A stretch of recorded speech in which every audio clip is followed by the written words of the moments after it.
श्री स्वामी समर्थ।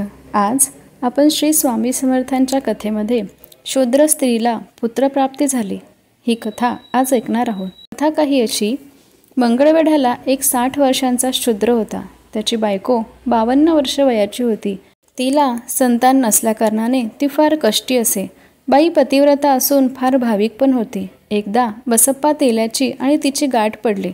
महाराजांची विचित्र लीला त्याने बाईस सांगितली आणि उपदेश केला की तू स्वामींची भक्ती करीत जा, नित्यदर्शन घेतल्याशिवाय भोजन करू नको, म्हणजे श्रींच्या कृपे करून तुझे मनोरथ पूर्ण होईल।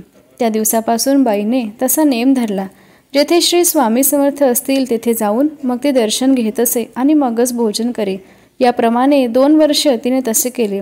पुढे एक वेळी बाई दर्शनास आली असता तिची सप्रेम भक्ती पाहून महाराज प्रसन्न झाले आणि हास्य करून तिला म्हणाले, त्या पलीकडच्या वृक्षाचा चीक काढून साखरेतून खा, म्हणजे तुझे कार्य होईल। बाई वृक्षाजवळ जाऊन पाहते तो काय, तो शिरसाचा वृक्ष होता। पांढरा शुभ्र चीक त्यास आला होता।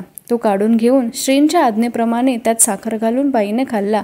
दयाघनाच्या कृपे करून बाई गर्भवती झाली व तिजला सुलक्षणी पुत्र झाला। श्रींच्या चरणावर पुत्र घालून उभयंता आनंदाने राहू लागले। अशा प्रकारे शूद्र स्त्रीला पुत्रप्राप्ती झाली। ही कथा आज आपण ऐकली। स्वामींची कृपादृष्टी आपल्या सर्वांवर राहो हीच त्यांच्या चरणी प्रार्थना। श्री स्वामी समर्थ।